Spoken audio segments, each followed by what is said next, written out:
The headline says, won't use force, want negotiations on Greenland. Trump to Europe. Want a piece of ice to protect world, but they will not give it, he says. Article has been given by Steve Holland and Trevor Honeycutt. Davos, Jan 21st. US President Donald Trump ruled out the use of force in his bid to control Greenland Wednesday, but said in a speech in Davos that no other country can secure the Danish territory. People thought I would use force, but I don't have to use force, Trump said at the World Economic Forum annual meeting in Switzerland. I don't want to use force. I won't use force. He made the comments in a closely watched economic speech that has been overshadowed. Okay, there is much more about this article. In every video, in my every video, I give this disclaimer that the front page has all the articles, just 25% of them. The rest, 75% of all the articles mentioned on the front page is given on the second page, which I do not read because I am cultivating a habit of reading. My primary motive is to read whichever articles are fascinating for me to read. Okay, so the reason why, even if everyone says that half of the information is dangerous, still I prefer reading the article which I like to read instead of finishing each and every article, because I'm just cultivating a habit of reading and I have no intention of using or implementing this information anywhere. Okay, now the next title is Carney takes stage and the high ground. If we are not at table, we are on the menu. This article has been given by Ian Austin, Davos, Jan 21st. Prime Minister Mark Carney of Canada did not mention the United States or President Donald Trump by name in a speech at the World Economic Forum on Tuesday. But it was clear where he placed the blame for what he called a rupture in the world order. Now, the next title is In 3 years, nearly 60% orders by TV and digital news regulator cite communal code breach. Article has been given by Vineet Bhalla and Amal Sheikh. New Delhi, Jan 21st. Nearly 60% of orders passed in the past 3 years by an independent self regulatory body for private TV and digital news broadcasters were against programs that violated its ethics code on communal harmony, according to records reviewed by the Indian Express. Now, the next title is Post Poll Twist MNS backs Shinde's Sena in key municipal body, given by Vallabh Ozarkar, Mumbai, Jan 21st. In a post civic poll twist, Raj Thakre's Maharashtra Navnirman Sena has extended support to Eknath Shinde's Shiv Sena in the Kalyan Dombivli Municipal Corporation (KDMC), strengthening its position to claim the mayor's post in the key civic body in Thane district adjoining Mumbai.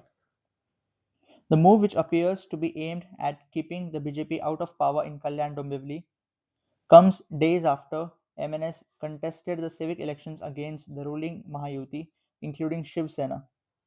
It also raises questions over the durability of MNS' much-touted alliance with Shiv Sena UBT, which brought estranged cousins Raj and Uddhav, and the rest is given on the second page.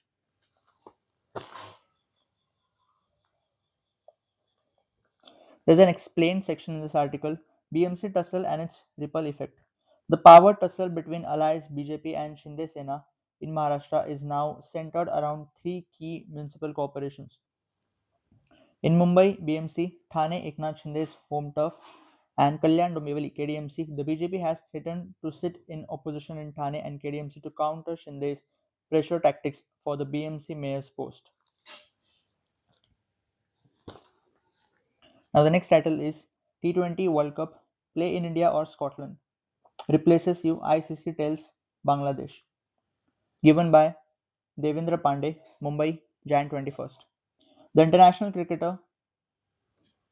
Council (ICC) has told the Bangladesh Cricket Board (BCB) that if it doesn't agree to send its team to India for the T20 World Cup, it will be replaced by Scotland for the tournament starting next month.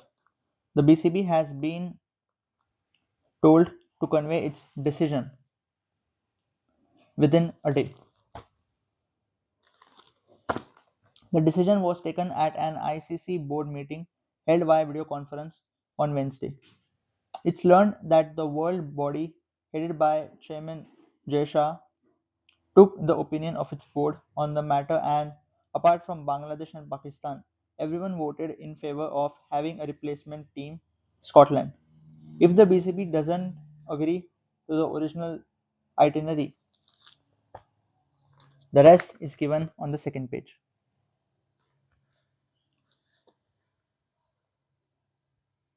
The next title is IPAC said it got rupees 13.5 crore loan from Rohtak firm company doesn't exist. Firm with similar name struck off from ROC records 3 years before declaration. Article has been given by Shyamlal Yadav, New Delhi, Rohtak, Jan 21st.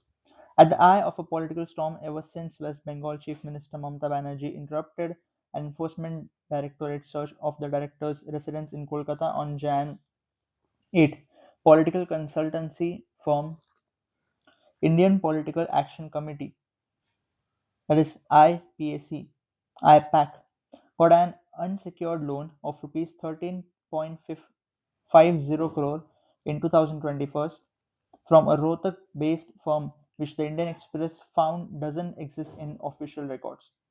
A firm with a similar name at the same address in Rohtak had been struck off from.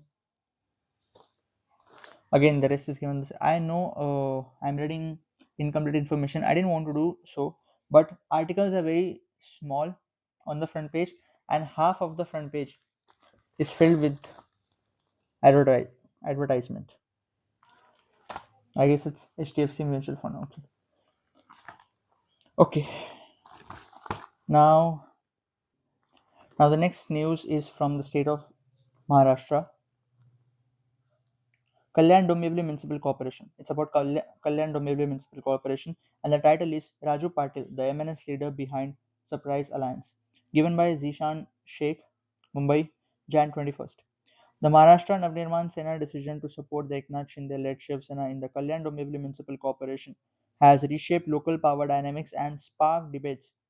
This unexpected alliance is spearheaded by former MNS MLA Pramod Ratan Patil, with the party claiming that the state leadership had given local units the freedom to act based on ground realities. Patil's move, however, appears to have strained relations between the Shinde Sena and Shiv Sena UBT, led by Uddhav Thackeray, who had shared stage with MNS chief Raj Thackeray in Worli, declaring a reunion after 2 decades for the Marathi cause. Okay, now there is some subsections in this article. Who is Raju Patil?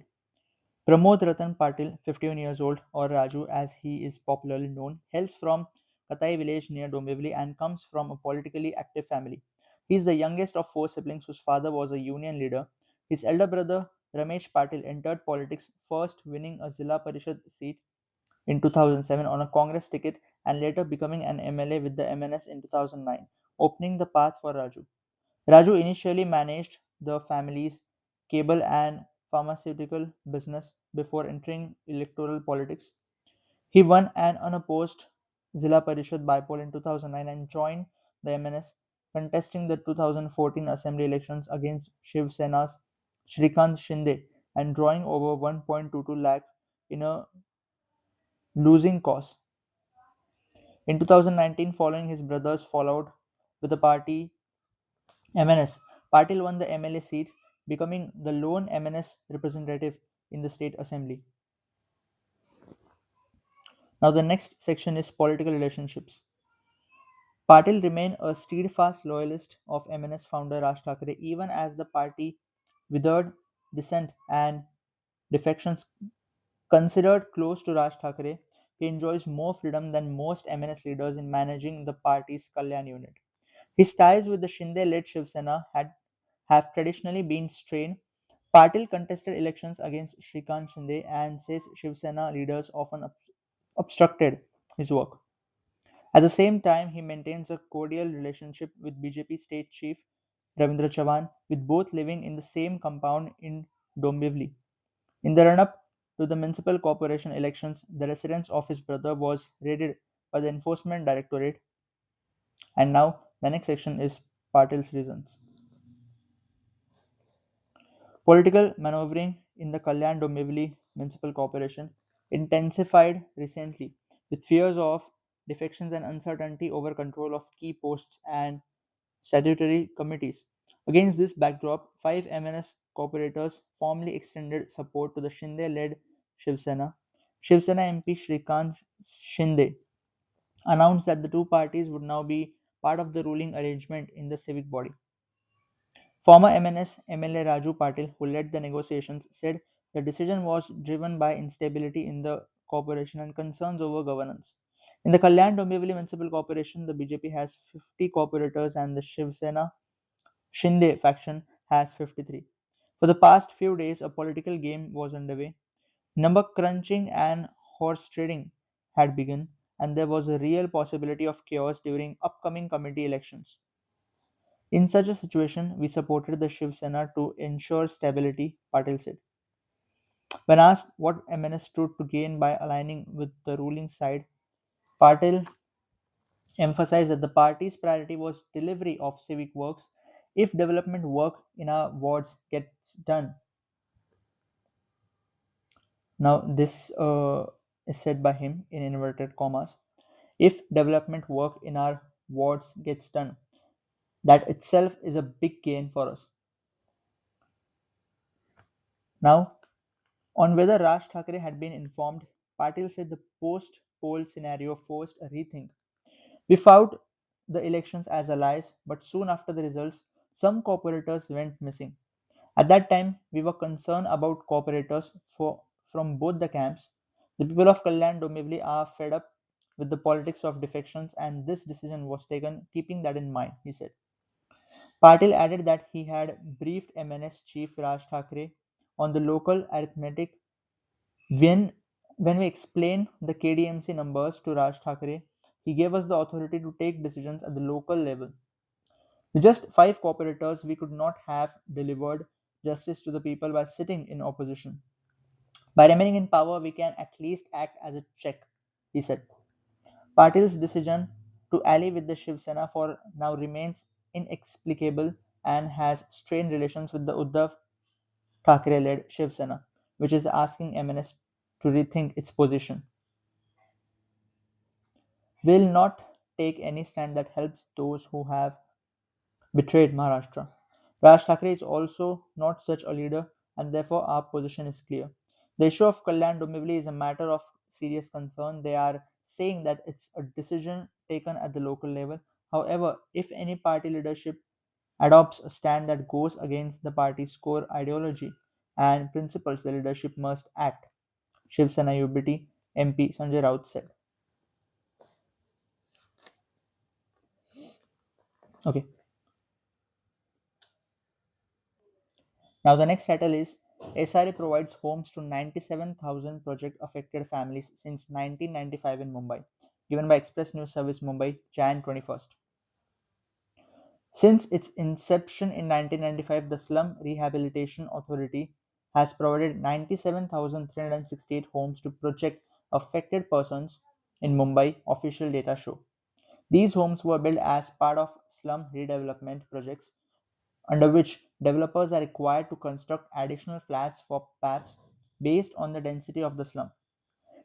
Depending on project requirements and priority, the flats are transferred to implementing agencies such as the Brihan Mumbai Municipal Corporation or the Mumbai Metropolitan Region Development Authority at a cost of rupees 12.5 lakh per unit. In recent months, 95 homes were allotted to PAPs affected by the Thane Borivali Twin Tunnels project, while another 135 homes are currently under construction. The SRA has also allotted 111 homes for the rehabilitation of encroachers inside the Sanjay Gandhi National Park, whose relocation has been pending for decades and has been the subject of multiple Bombay High Court orders. Officials said that while 111 families have been rehoused, the number of encroachers in the national park is estimated to run into the thousands. Now, the next title is about RSS centenary. Bhagwat's lecture, interactive session in Mumbai on Feb 7 8, given by Express News Service, Mumbai, Jan 21st. Rashtriya Swayamsevak Sangh (RSS) Chief Mohan Bhagwat Bhagwat will deliver a lecture to prominent people from diverse sectors in Mumbai on February 7. According to an RSS statement issued in Mumbai Wednesday, it will be followed by an interactive session the next day. As part of the RSS Centenary Year programs, a 2-day lecture series titled New Horizons has been organized at Nehru Center, Worli on Feb 7 and 8. This event marks the final leg of a 4-city series that previously took place in Delhi, Bangalore, and Kolkata. According to the statement, the series features 4 sessions across 2 days, with Bhagwat's lecture on day 1 and the question and answer session the next day. Outlining the details of the event, Arjun Tandekar, Sanchalak of Konkan Prant, said, "We have invited eminent personalities from various walks of life, including industrialists, cinema personalities, artists, literateurs, scientists, doctors, advocates, sports persons, social organizations, academicians, media owners and editors, dharma gurus, social media influencers, financial experts, and advertising agencies." The response we have received from them has been tremendous and humbling for us. Over the years, the acceptance and participation of Sajjan Shakti in Sangh Karya have increased manifold. According to the statement, the RSS centenary year has placed special emphasis on Panch Parivartan, fostering family values, social harmony, civic responsibility, self awareness, and environmental protection. The RSS centenary year spans from Vijayadashmi 2025 to Vijayadashmi 2026. A series of inspiring events has been planned, including Grah Sampark, Hindu Sammelan, intellectual gatherings, social groups gatherings, and Yuva Sammelan to engage diverse sections of society, the statement added. In October, Prime Minister Narendra Modi praised those who had led the RSS over its 100-year journey.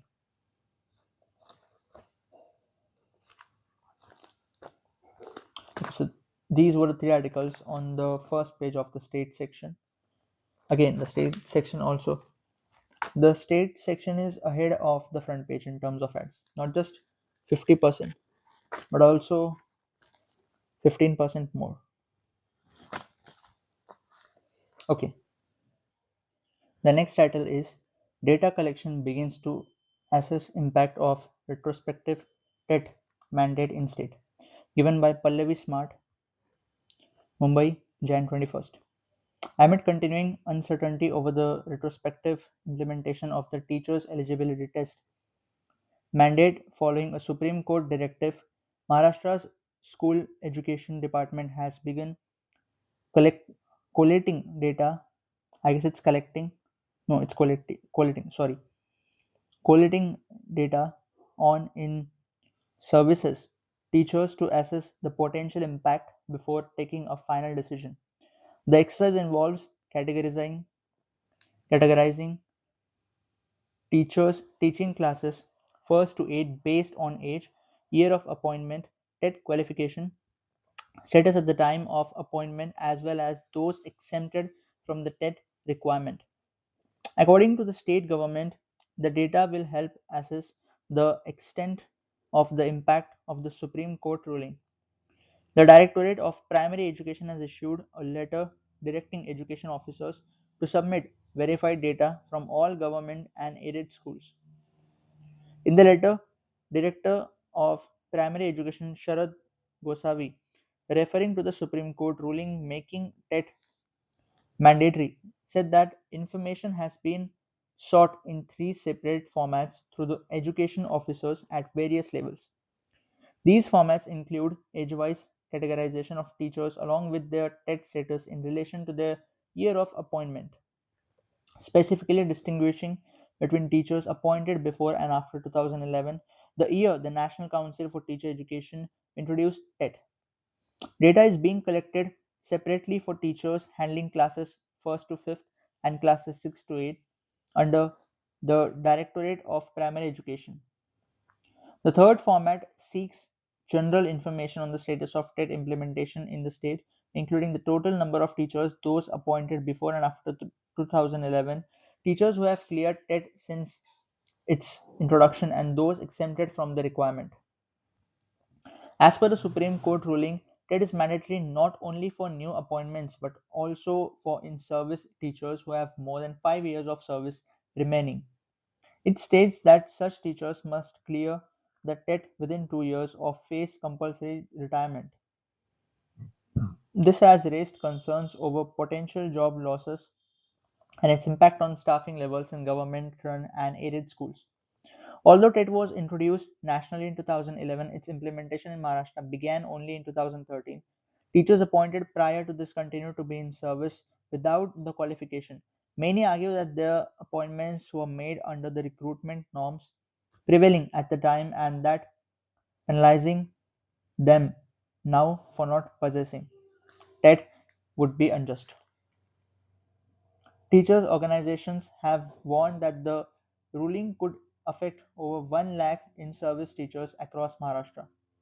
However, sources in the school education department said the age wise data collection is expected to provide a more accurate projection of the impact rather than relying on estimates. As per the ruling, teachers with less than 5 years of service remaining can continue in their jobs but will not be eligible for promotion. A senior official said this data will be submitted to the central government and NCTE, who have already been approached by the state government seeking clarity on retrospective implementation of the TET requirement for teacher appointment, with many in service teachers clearing the TET in the recently held attempt. The impact may not be as severe as anticipated initially.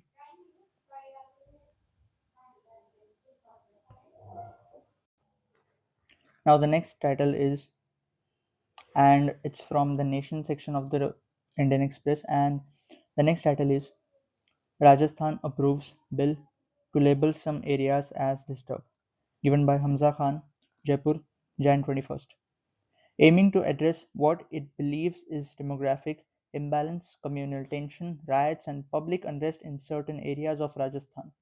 Chief Minister Bhajan Lal Sharma's cabinet on Wednesday approved a bill to designate certain areas in the state as disturbed. The Rajasthan prohibition of transfer of immovable property and provisions for protection of tenants from eviction from the premises in disturbed areas bill 2026 will be tabled in the upcoming budget session of the Rajasthan Assembly. Law Minister Jogaram Patel said areas affected by violence, mob unrest, or what he termed improper clustering could be declared disturbed areas where property transfers would be rendered null and void unless approved by a competent authority such as the district magistrate. In many areas of our state, the widespread impact of increasing population of a particular community, demographic imbalance, communal tension, lack of public harmony has been seen on the community for quite some time, he said. In particular areas, riots, mob violence, and unrest are created, and many long-time residents are even forced to sell their assets at throwaway prices, Patel said. He said that He said that there is a change in demographic profile and considering this situation, a need has been felt for a long time to control this. He said that the government has been repeatedly requested by the people to bring a law to control such incidents, communal tension, and population unrest. Patel said that the bill empowers the government to designate certain areas as disturbed areas. Once an area is declared as such, any property transfer will be considered null and void.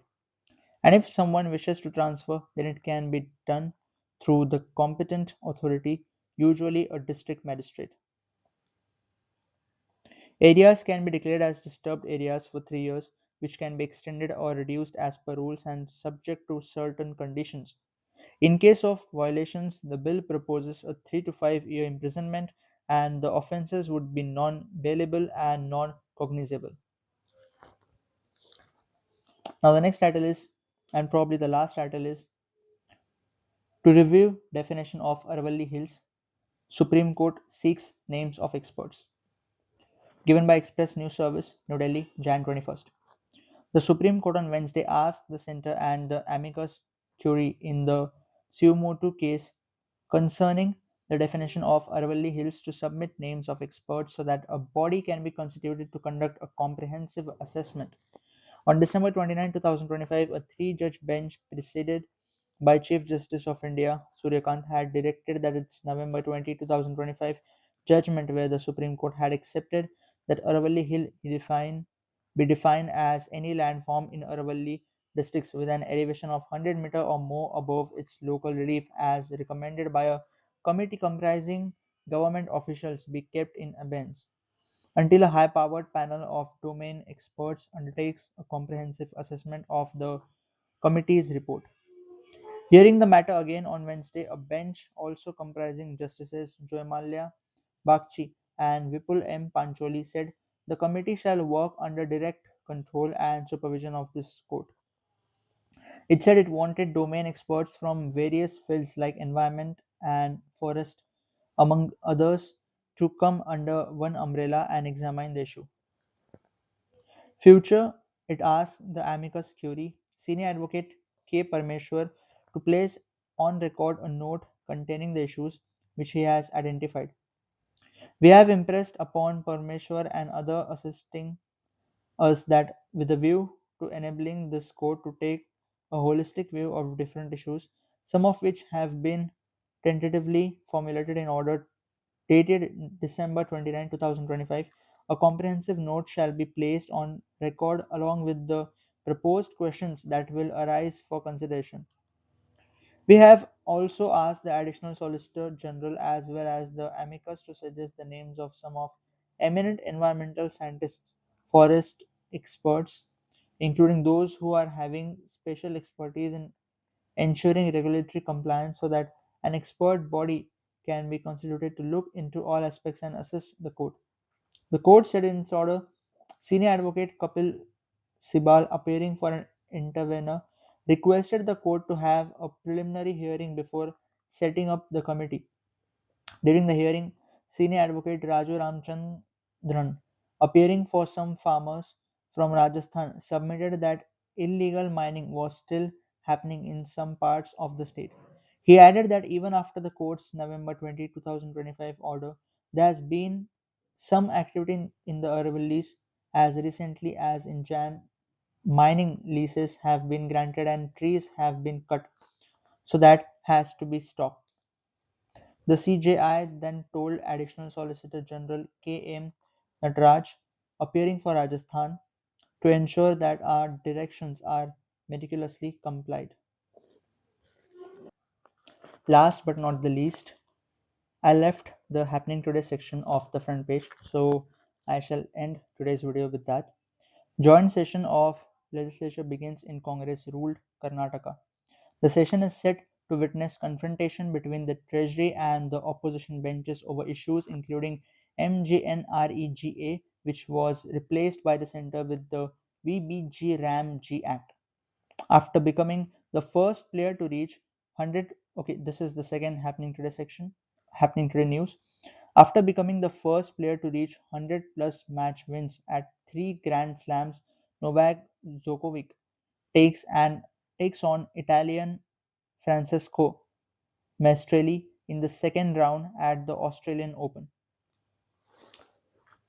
Okay, here I shall finish today's video and we shall meet tomorrow.